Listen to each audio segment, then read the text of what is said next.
বাদুরের মতো গাছে উঠে ঝাঁকাঝাঁকি করতেই লাল টকটকে ফলগুলো বৃষ্টির মতো ঝরে ঝরে পড়ছে। গাছ থেকে ফটাফট নেমে মাটিতে পড়ে থাকা লাল টকটকে ফলগুলো নিয়ে ঝুড়িতে ভরে রাখলাম। ফেরার পথে চলে এসেছি পদ্ম বাগানে। জলে বসানো ছিল একটা জাল, আর জাল তুলে দেখি ভেতরে রয়েছে প্রচুর মাছ। মাছগুলো ঢেলে নিলাম ঝুড়িতে। ঝুড়ি ভর্তি ফল ও মাছগুলো নিয়ে মাঠঘাট পেরিয়ে আমরা রওনা দিয়েছি বাড়ির দিকে। লাল টকটকে এই ফলগুলো ধুয়ে নিচ্ছি, তৈরি করব রসালো জুস। হাত দিয়ে চেপা মারতেই রসগুলো ঝরঝর করে বেরিয়ে আসছে। রসগুলো চিপে সংগ্রহ করে কাচের পাত্রে ভর্তি করে দিই। গ্লাসে বরফগুলো ছেড়ে এর উপরে রসগুলো দিলেই তৈরি হয়ে যায় চিল জুস।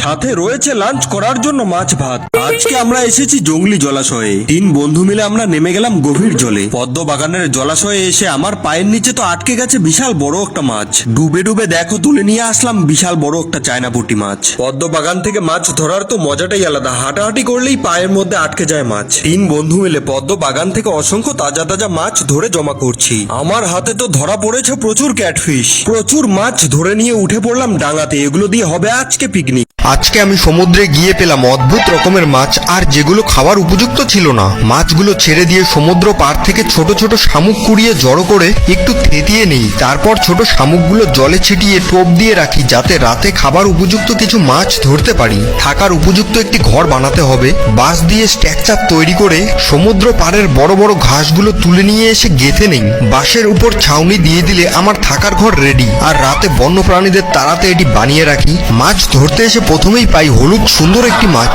তারপর পেয়ে যাই তোমার বাবাকে ভালোবাসে থাকো, ভিডিওতে একটা লাইক করে দাও। যদি মাকে ভালোবাসো, চ্যানেলটা সাবস্ক্রাইব করে দাও।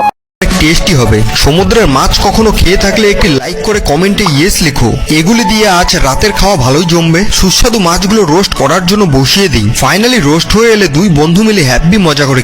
আরে ঝিলের নিচে এটা কি? এটা তো ব্রিগেড কাপ মাছ। মাছটা ধরার জন্য বরফগুলো ফাটাতে চেষ্টা করছি। মাছটা তো তা দেখার আগে দেখাচ্ছে, তুমি যদি তোমার মাকে বেশি ভালোবেসে থাকো তাহলে চ্যানেলটাকে সাবস্ক্রাইব করে ভিডিওতে একটি লাইক করে দাও। আর কমেন্টে বলো কোন দেশ থেকে তুমি আমার ভিডিও দেখতেছো। তখন বড় 500 কেজি ওজন তো হবেই, কিন্তু এই মাছটা তো আর খাওয়ার যোগ্য নয়, তাই আবার জলে ছেড়ে দিলাম। এখানে একটা বোতলে দিয়ে রেখেছিলাম ম্যাজিক টোপ। টোপের গন্ধে তো হাজার হাজার পোনা মাছ এসে ভিড় করেছে। আরে বাপরে, গর্তে কোথা থেকে যেন একটা বিশাল বড় ক্যাটফিশ চলে এসেছে। বড়ই মাছটা ধরতে পারলে তো হবে আমার গুটি লাল। আর এসেই দেখি কুয়োর জলে মাছটা কেমন বকবক করছে। ফটাফট করে পাইপটা সেট করে হ্যান্ড পাম্প চালিয়ে দিলাম। মেশিন দিয়ে তো বকবক করে জল বেরিয়ে যাচ্ছে। লাঠি দিয়ে মেপে দেখি জল কমতে আরো ঘন্টাখানেক সময় লাগবে। জলটা মনে হয় এতক্ষণে। তা দেখার আগে দেখাচ্ছে, তুমি যদি তোমার মাকে বেশি ভালোবেসে থাকো তাহলে চ্যানেলটাকে সাবস্ক্রাইব করে ভিডিওতে একটি লাইক করে দাও। আর কমেন্টে বলো কোন দেশ থেকে তুমি আমার ভিডিও দেখতেছো। আরো ছোট ছোট 2টা সোনার বাক্স। বাক্সের ভেতরে কি পেলাম জানতে কমেন্টে পার্ট 2 লিখে জানাও।